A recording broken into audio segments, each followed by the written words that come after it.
Pessoal, hoje a gente vai continuar a nossa demonstração da identidade von Trautmann. Na última aula foi esse ponto que nós paramos, foi nesse ponto que nós paramos. Só para contextualizar, nós estamos calculando essa quantidade aqui, tá? Esses dois termos B, né, e A. Tá? Esses dois termos eles vêm da nossa condição para invariância, né? Nós estamos calculando a taxa de variação da condição de invariância em relação a epsilon. E isso tem que ser igual a zero quando epsilon for igual a zero. O que nós fizemos até agora foi separar nesses dois termos, o termo B e o termo A. O termo A, que eu chamei aqui, é a derivada do jacobiano da transformação, e nós mostramos que ele é igual à derivada do tau mi em relação às coordenadas x mi. Tá? O outro termo B é um pouco mais complicado porque trata-se da derivada da densidade lagrangiana em relação a epsilon. E como a densidade lagrangiana depende das coordenadas, do campo e das derivadas do campo, e, por sua vez, todas essas variáveis dependem de epsilon, então eu vou ter uma expressão em termos de derivadas da regra da cadeia, né? Melhor dizendo.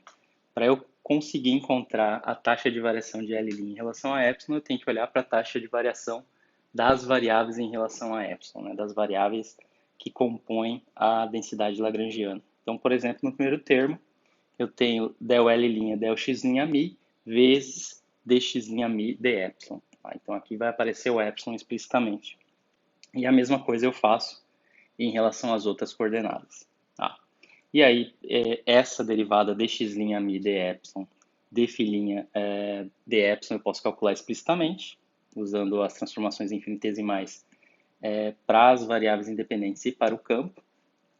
E aí sobra eu calcular esse último termo. Tá? Então agora eu preciso olhar para esse último termo para finalizar essa quantidade de dl' d epsilon com epsilon igual a zero, que é essa aqui. Tá?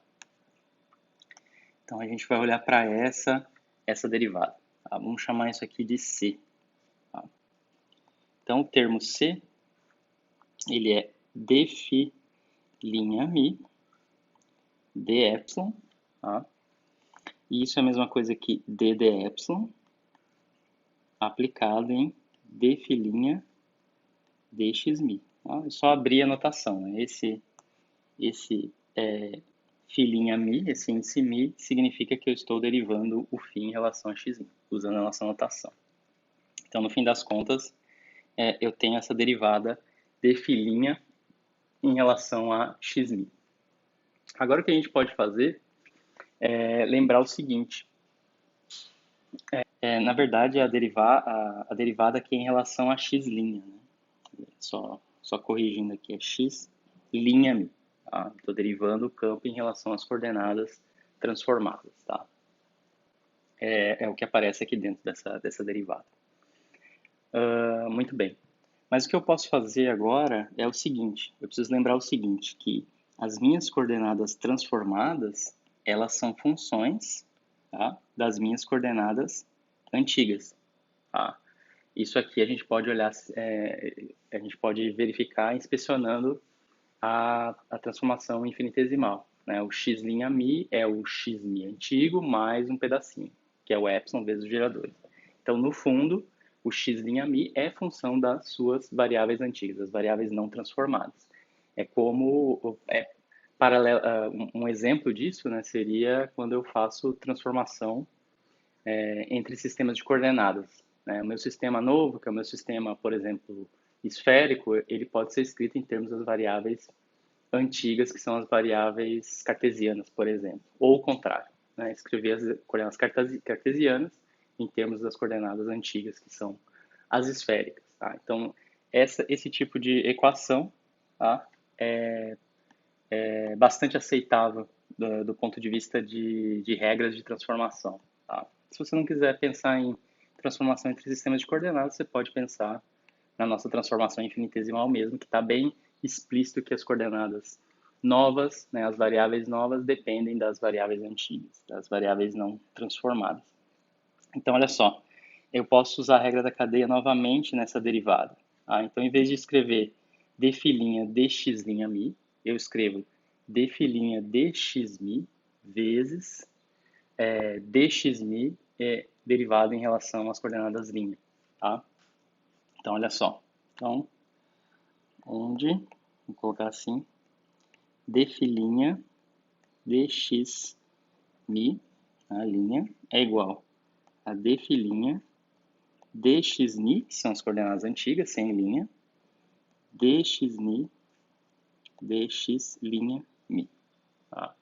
Então, aqui eu usei a regra da cadeia para explicitar essa dependência, tá?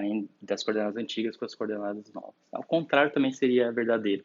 Se eu estivesse derivando dφ em relação a dxmi, que são as coordenadas sem linha, eu poderia usar a regra da cadeia para fazer aparecer as coordenadas com linha. Tá? Muito bem. Isso aqui eu vou repetir, dφ' dxni dx'mi aplicado no xni, tá? Aplicado nesse objeto aqui. Tá?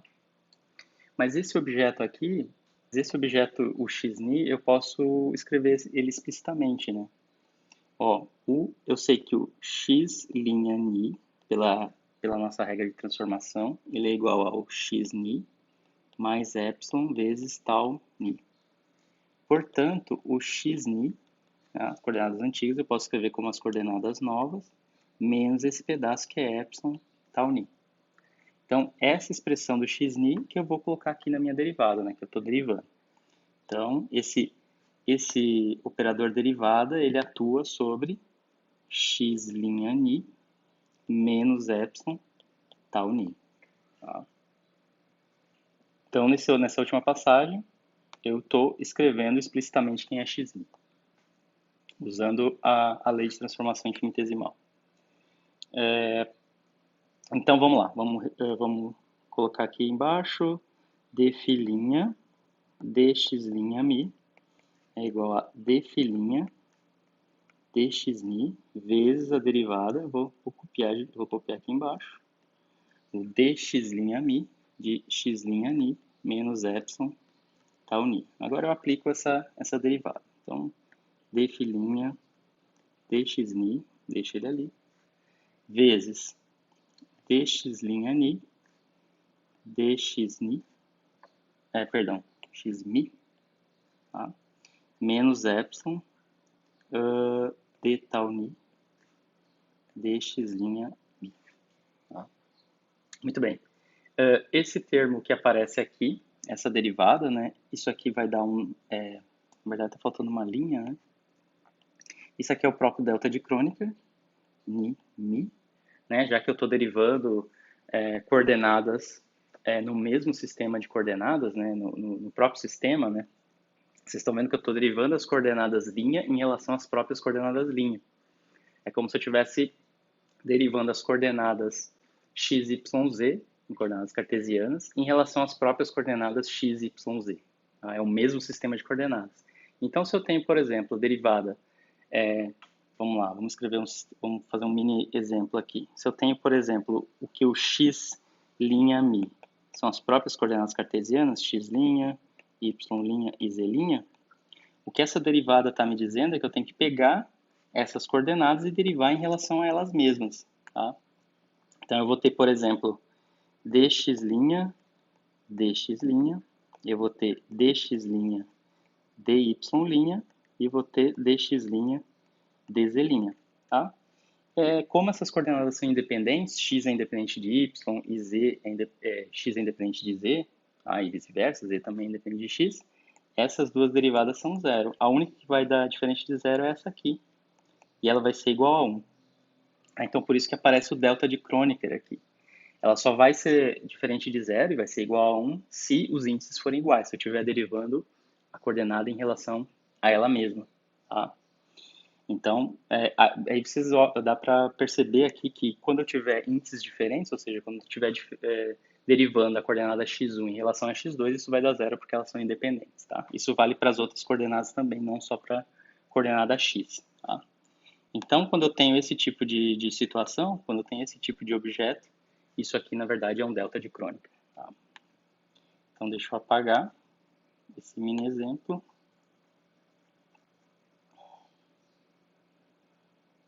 Tá? Então, isso aqui dá o delta. Então, essa expressão vem a ser o delta. Tá? Delta de Kronecker. Então, deixa eu escrever na linha de baixo. Isso aqui vai ser igual a d' dxni vezes o delta de ni mi menos epsilon d tal ni dx' mi. Tá? Muito bem. Outra coisa que eu posso substituir explicitamente é o campo, o filinha. Tá? Eu sei que o filinha é igual ao campo antigo mais um epsilon vezes o seu gerador sigma. Tá? Então, eu posso substituir aqui. E isso aqui vai ficar dxni aplicado em φ mais epsilon vezes sigma, vezes o que já estava lá, delta ni mi menos epsilon d tal ni dx' mi. Tá?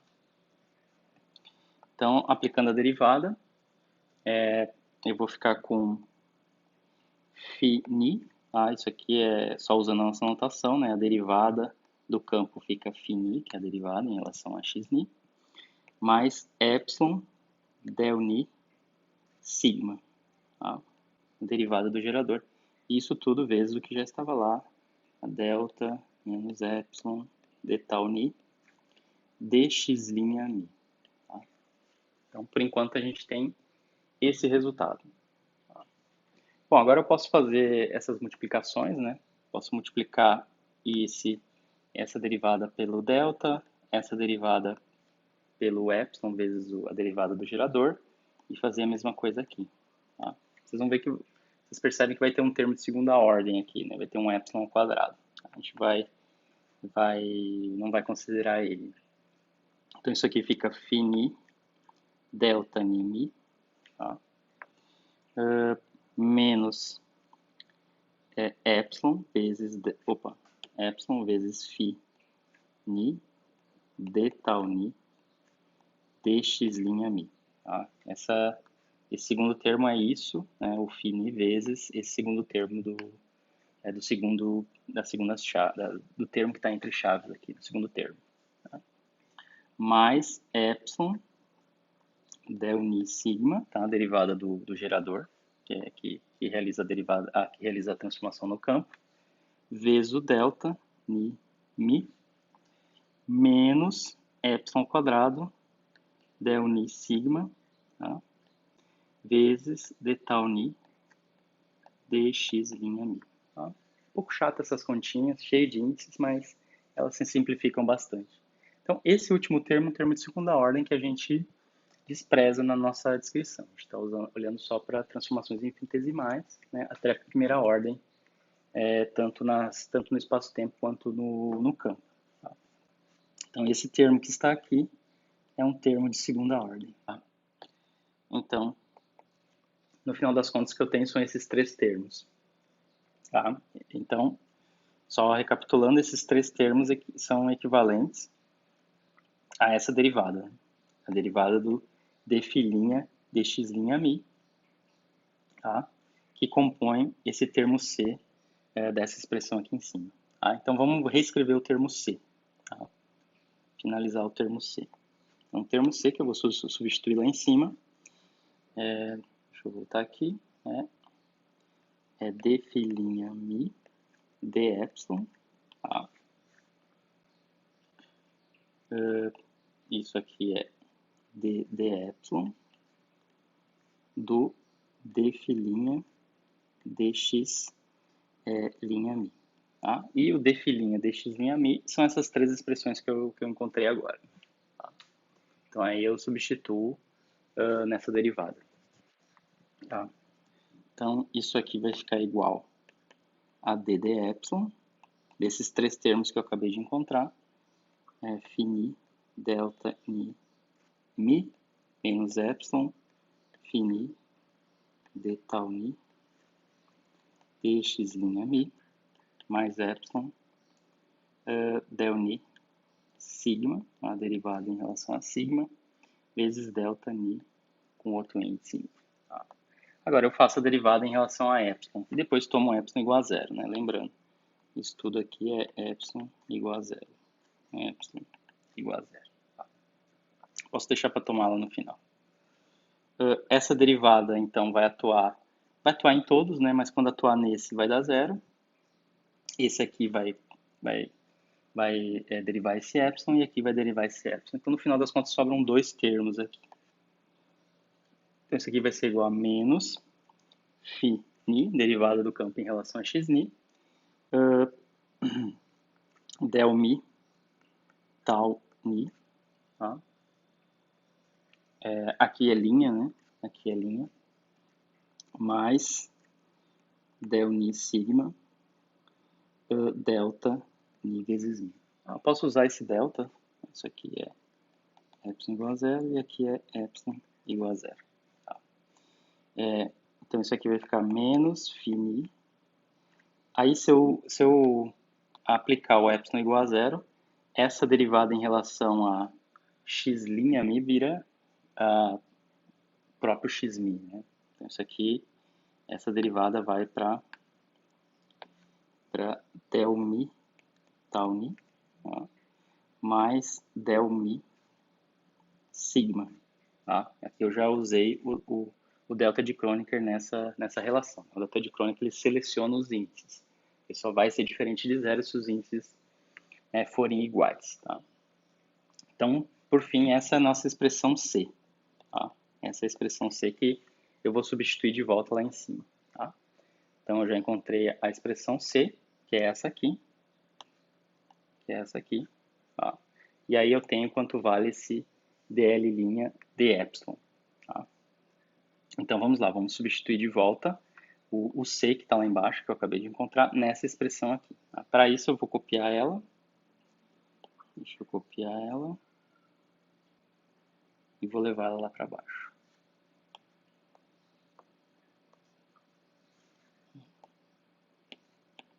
Então, aqui. Vamos colocar aqui, lembrando. Ó. Ó. E aí, no lugar dessa expressão, C, eu coloco esse nosso resultado explícito que a gente acabou de encontrar. Tá?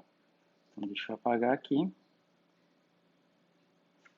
Isso aqui, vezes menos φ ni del mi tal ni, tá? Mais del ni sigma, o delta já foi, né? Então é mi na verdade. É mi sigma, tá? Aqui nesse termo eu já tomei epsilon igual a zero, nesse último, né? Nisso aqui eu já tomei epsilon igual a zero, mas aqui não, né? Então aqui também tem um epsilon igual a zero. Tá? Aqui tem um epsilon igual a zero, tá? E aqui tem um epsilon igual a zero. Tá? Muito bem, tá? Então tá pronta essa derivada. Tá? O que eu posso fazer agora é aplicar o epsilon igual a zero. Né? Já que eu tomei todas as derivadas em relação a epsilon, agora eu posso tomar epsilon igual a zero e acabar com essa notação aqui em termos dessas linhas, né? Então isso aqui no final das contas vai ser del L', opa, agora eu já tirei aí a linha, del x mi, tal mi, mais del L, del φ, vezes sigma, mais del L, del φ mi, tá? Vezes menos sigma, menos φ ni, del mi, tal ni, mais del mi sigma, tá? Que são esses últimos termos que a gente acabou de calcular. Então a gente tem essa derivada finalmente, que é a derivada da Lagrangiana, né, da densidade Lagrangiana em relação a epsilon. Tá? Agora vamos voltar lá em cima na expressão principal, que é essa aqui. Tá? Essa é a expressão principal. Acabei de calcular essa derivada, está lá embaixo. A gente acabou de escrever ela explicitamente. E a gente calculou também quanto vale dg de epsilon. Então agora vamos juntar esses dois resultados.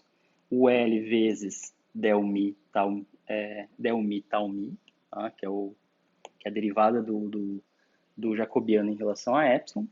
E vamos substituir também quanto vale essa derivada dl' de epsilon. Tá? Então vamos seguir lá para baixo. Tá? Então, juntando, por fim, a gente tem o L vezes a derivada do jacobiano. A derivada do jacobiano é del mi, tal mi, tá? Mais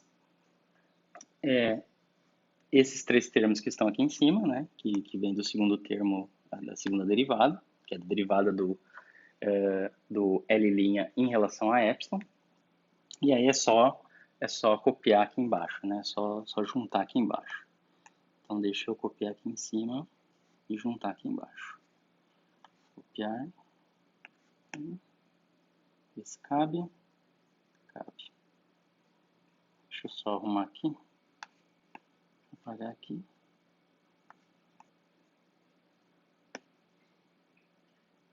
Então é mais isso aqui.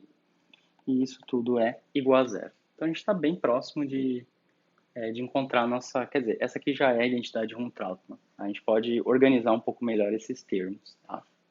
Então vamos lá. O primeiro termo que eu vou colocar aqui vai ser esse, tá?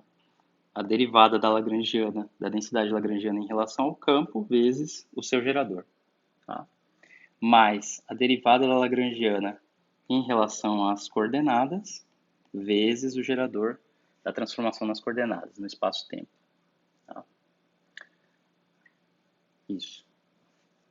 Depois, mais a derivada da lagrangiana em relação à velocidade do campo, vezes a derivada do gerador que dá origem a transformações infinitesimais no campo.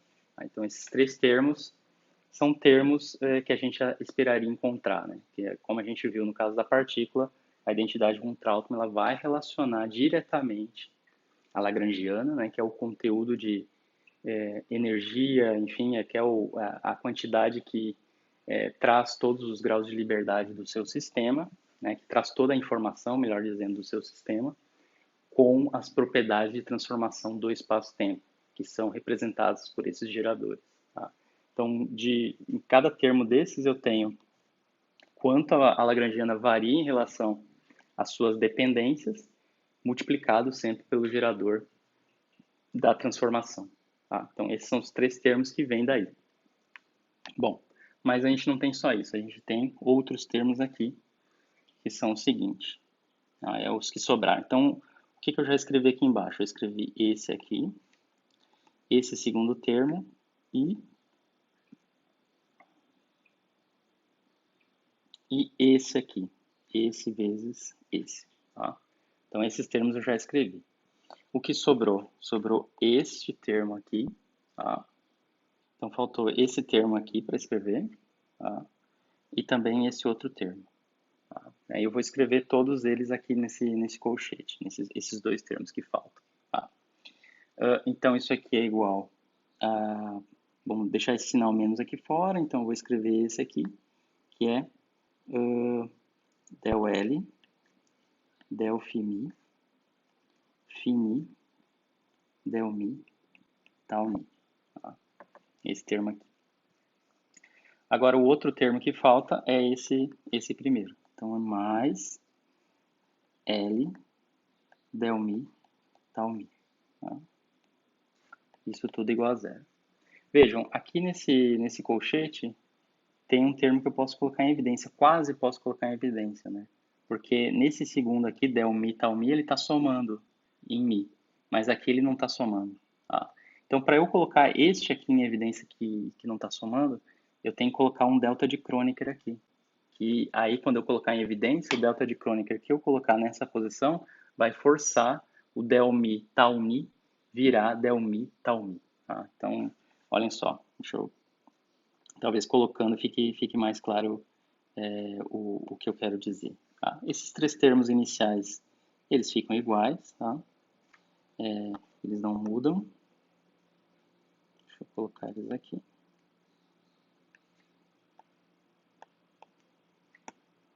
Voltar aqui, ok. Aí agora vamos fazer o seguinte, menos, aí eu vou colocar em evidência esse del mi tal mi. Eu vou colocar em evidência esse termo. Aí olha só o que vai aparecer.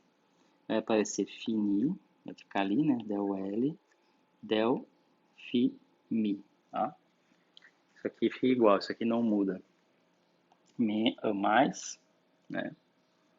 Aqui é menos, né? Aqui é menos porque eu coloquei sinal menos em evidência, né? Então aqui é um menos, tá?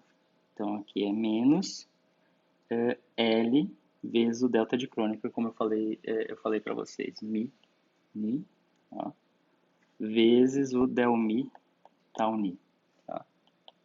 Isso é igual à linha de cima, pessoal, porque olha só, se eu agora pegar esse del Mi, tal Ni e multiplicar de volta, eu vou ter del Mi, tal Ni vezes esse termo que está aqui, Φni, del L, del Φmi, que é justamente o termo que está aqui em cima. Então, ok.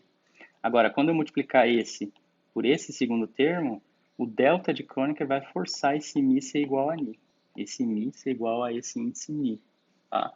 E aí eu vou ter essa derivada, né, essa contração aqui, essa soma del Mi, del tal Mi, como deveria. Tá? Então o delta está aqui justamente para fazer esse papel de forçar essa derivada do gerador tal Ni se tornar uma soma em Mi, né? Se tornar um divergente dele. Tá? Então essa é justamente a identidade von Trautmann, pessoal, toda ela com todos os seus detalhes, tá? Então essa é a expressão que vai me garantir que a minha teoria é invariante por uma transformação infinitesimal. Se ela for satisfeita, claro, por uma certa teoria, por um certo conjunto de transformações infinitesimais, tanto no espaço-tempo quanto no campo, ela tem que ser satisfeita, condição para garantir que a minha teoria é invariante pelas dadas transformações infinitesimais, tá? Então, deixa eu só colocar aqui no quadro, né, que é uma equação importante. Bom, como vocês devem imaginar, ela está no cerne da demonstração do teorema de Noether, é a partir dela que a gente vai demonstrar. Tá? E essa aqui é a identidade von Trautmann. Tá? A primeira forma dela. Tá? Certamente vai ter uma segunda forma que vai permitir aplicar diretamente, né, aquela ideia de que se a teoria ela é um extremo, ou seja, se a teoria obedece às equações de Euler-Lagrange e ela também é invariante, ou seja, vale a identidade von Trautmann, então eu tenho como corolário disso, como consequência disso, o teorema de Noether. Tá? Essa expressão da identidade von Trautmann, vocês talvez já tenham percebido, ela pode ser melhorada. Tá? Ela não diria melhorada, mas posso reescrevê-la numa notação mais compacta. Se eu identificar o seguinte, a derivada da Lagrangiana em relação à derivada do campo é o momento canônico. Tá? Então, esse termo aqui, esse del L, del Φmi, é o próprio momento canônico. E esse termo que está aqui entre colchete é o tensor hamiltoniano. Tá? Então, dá para melhorar dá para reescrever essa identidade da seguinte forma. Então, usando as definições do momento canônico, né, o Pmi, e da densidade hamiltoniana H mini, tá, momento canônico, e a densidade hamiltoniana, eu posso reescrever essa expressão. Tá? Então vai ficar del L, del Φ, sigma, mais del L, del x mi, tal mi, mais o Pmi, del mi sigma, tá? Menos a densidade hamiltoniana, H mi ni, tá? Vezes del mi tal ni. Tá? Vocês estão vendo que essa expressão não tem índices livres, né? Todos os índices aqui são somados. Tá? Então essa é uma outra maneira de reescrever a identidade von Trautmann. Tá? Só é igualzinha a outra, né? Igualzinha essa no quadro laranja, só que aqui no quadro azul eu usei as definições do momento canônico e do tensor hamiltoniano. Tá? Muito bem. Agora a gente pode passar para a segunda forma da identidade von Trautmann. Tá? Como no caso da partícula, a demonstração não é muito difícil, mas ela é intrincada, tá? Ela dá bastante trabalho. Tá? E como vocês viram, a demonstração do teorema da identidade de Von-Trautmann a gente demorou bastante tempo, porque tem vários detalhes, alguns truques ali de mudança de coordenadas, né? Em vez de eu escrever a derivada do campo em relação a x' mi, eu escrevi a derivada do campo em relação a x', usei uma regra da cadeia. Então, são contas que não são difíceis, mas que requerem atenção e isso leva um tempo. Tá? Isso pode levar um tempo nessas demonstrações. Então, como no caso da partícula, eu vou apresentar a segunda forma da identidade Runtraut. A quem tiver curiosidade, quem quiser saber como realiza essa demonstração, a gente pode conversar em outra ocasião, na aula síncrona, ou a gente pode olhar uma referência mais especializada para encontrar essa definição, tá? Encontrar uma maneira com bastante detalhes de como obter a segunda forma. Tá? Então, a segunda forma, que é equivalente à primeira, tá, pessoal? São expressões, do mesmo resultado. Tá? Se a sua teoria estiver de acordo com você pode demonstrar a invariância da sua teoria tanto pela segunda forma quanto pela primeira. Tá? Não são coisas diferentes. São só maneiras diferentes de escrever a mesma coisa. Então, a segunda forma da identidade de Von-Trautmann é a seguinte. Vocês já podem imaginar que vai surgir a equação de Euler-Lagrange aqui no meio. Tá? Isso aqui é menos. Aí aqui eu tenho uma combinação dos geradores. Tá? Sigma, que é o gerador do campo, o gerador da transformação no campo. Menos φ, que é a derivada do campo em relação às coordenadas, contraído com o gerador das transformações no espaço-tempo. Tá? Uma coisa parecida com essa tem no caso da partícula também. Isso aqui vezes a equação de Euler-Lagrange para campos, que é del L, del φ, menos del mi, del L, del φ, mi. Tá? Então, a princípio, não vale a equação de Euler-Lagrange. Nessa demonstração toda, a gente não tocou no assunto de que a ação é um extremo. O teorema o teorema da identidade de Von-Trautmann trata da suposição, né, da proposição de que a minha teoria, a minha ação, ela é invariante. Tá? Se ela é invariante, se vale essa condição, então a identidade de Von-Trautmann ela tem que ser satisfeita. Tá? Ela é a consequência. Tá? Não estou falando em nenhum momento que a minha ação ela é um extremo, ou seja, vale a equação de Euler-Lagrange. Mas vocês já podem antever que a gente vai usar essa condição para obter o teorema de Noether, para obter quais são as quantidades conservadas. Isso aqui é igual a derivada em relação a x', tá? A derivada em relação às coordenadas da seguinte quantidade. Tá? A combinação entre o momento canônico, a densidade hamiltoniana e os geradores, tá? Como a gente já imaginava. Então, Pmi vezes sigma menos o H mini vezes o tau ni. Tá? Então, essa quantidade aqui entre chaves do lado direito que vai ser conservada. Né? Isso aqui é uma equação de continuidade, né? É uma equação de divergência. Tá? Se valer a equação de Euler-Lagrange, então esse termo é zero, né, do lado esquerdo, e, portanto, eu tenho del mi dessa quantidade entre chaves igual a zero, ou seja, essa quantidade entre chaves é uma constante no tempo, né, não só no tempo, né, mas em todas as coordenadas, é uma quantidade que se conserva. Tá? É uma equação de continuidade. Tá? Como a gente já vinha falando em relação à partícula, né, e mais especificamente, né, a equação de continuidade em relação ao campo eletromagnético. Melhor dizendo, não é em relação à partícula, tá? É em relação ao campo eletromagnético. A gente viu que se eu tenho simetrias locais, como é o caso aqui, tenho simetrias que são do tipo transformações infinitesimais locais, né? X' vai quer dizer, um x' vai num x', um campo φ vai num campo φ'. Eu tenho transformações locais que dependem das coordenadas, dependem do meu rótulo para cada ponto, tá? Do rótulo que eu estou usando. Então, esse tipo de simetria ele está sempre associado a uma equação de continuidade de uma certa quantidade, de uma certa corrente. No caso aqui eu tenho uma corrente que é conservada e que está representada por essa quantidade entre chaves. Tá? Essa corrente conservada é devido a se, no caso da minha teoria, além dela ser invariante, ela for um extremo. Tá? Mas a princípio, ela não é um extremo, então vale essa relação, que é a identidade Ron-Trautmann na sua segunda forma. Tá? Opa, assim. Tá. Essa é a segunda forma da identidade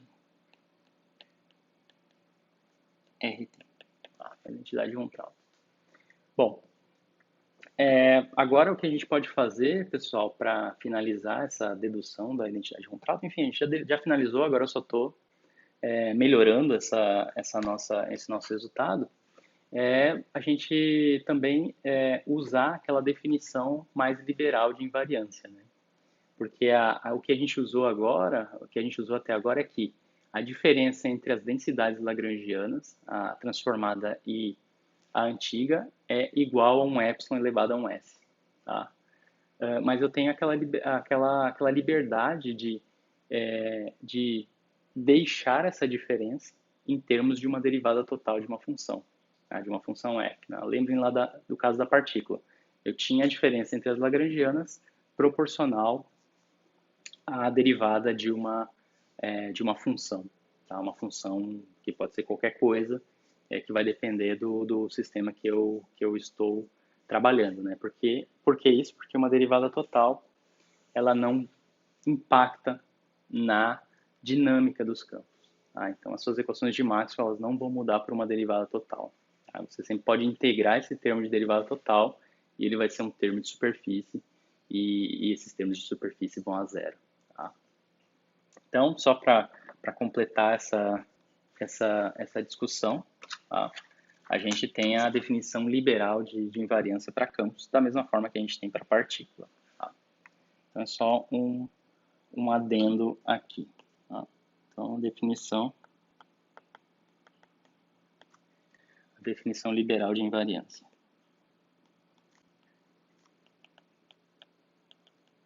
São teorias de campo que são invariantes a menos de um termo de derivada total. Tá? Então, o que eu quero dizer com isso é que L', que é a minha densidade lagrangiana transformada, vezes o jacobiano da transformação, menos a lagrangiana original, ela é igual, isso aqui é igual a epsilon vezes del mi f mi. Tá? Elas são iguais, né, essas duas lagrangianas, essas duas densidades lagrangianas, a menos de um termo de divergente, no caso. Tá? No caso para campos. No caso da derivada, eu só tinha a derivada de f em relação ao tempo, porque o tempo era a minha única variável independente. Agora eu tenho diversas variáveis independentes, eu tenho um n delas, então eu tenho que calcular essa derivada, né, essa derivada para cada uma dessas coordenadas independentes que eu tenho, dessas variáveis independentes. Tá? Então, f, na verdade, vai ser a componente de uma função vetorial. Tem um SFmi, que ele tem diversas componentes, e para cada uma delas eu vou ter que calcular essa derivada. Tá? Na verdade, é uma soma, né, um divergente. Então, são teorias de campos que são invariantes a menos de um termo de divergente, tá? De uma função, de uma certa função. Tá? Muito bem. Então, nesse caso, aí você pode fazer conta toda, mas não precisa, tá? É só generalizar esses resultados que a gente já obteve, né? É só generalizar a identidade Ron-Trautmann que a gente já encontrou. Tá? Então, a diferença que vai trazer é que aqui, em vez de eu ter essa expressão igual a zero, vai ser essa expressão igual a del mi fi, tá? Igual a esse meu divergente que está aparecendo nessa minha nova definição de invariância, tá? Invariância da teoria. Então nesse caso, tá? Não vão ser grandes mudanças. Tá? Eu vou continuar a ter o del L, del φ, sigma, mais Pmi,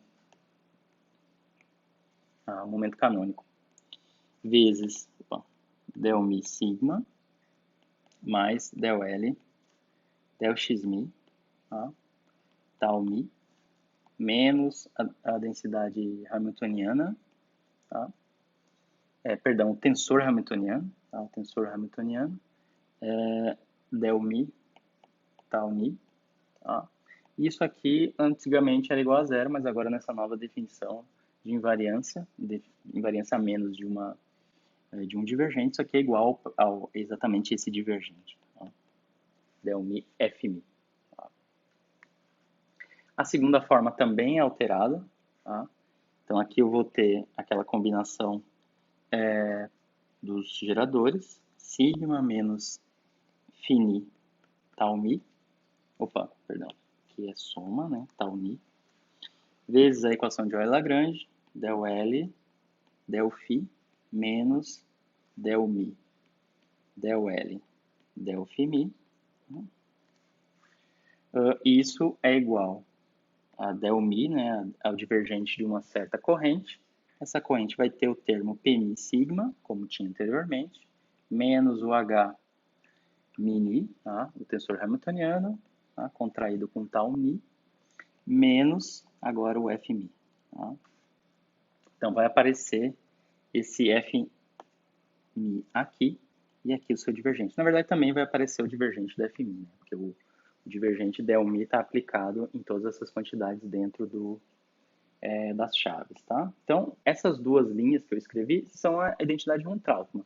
A primeira linha, que é a primeira forma da identidade von Trautmann, e a segunda linha, essa aqui, é a segunda forma da identidade von Trautmann que a gente usa para estabelecer o teorema de Noether, tá? Para campos. Então, o próximo passo é definir esse teorema, né? Finalmente estabelecer o teorema de Noether para campos, tá? E aí a gente tem as ferramentas para começar a explorar um pouco as quantidades conservadas para certas teorias que a gente pode testar. Tá? Agora a gente pode fazer muitos e muitos semestres aí só de aplicações desse tipo de formalismo. Tá? Então a gente pode tratar de teorias de campos em diversos contextos usando essas ferramentas. Tá? Então eu vou ficar por aqui. Tá? Eu sugiro que vocês refaçam essa dedução com tranquilidade, com cuidado, tá? Para levar em conta todos os aspectos dessa dedução. Tá? Não é uma dedução direta, ela tem várias passagens e por isso é interessante que vocês refaçam essa dedução novamente, tá? Não só assistindo a videoaula, mas realmente fazendo as suas próprias notas, né? Colocando, sempre anotando aonde você tiver dúvida para a gente discutir no encontro síncrono, tá? Então vou ficar por aqui e até mais.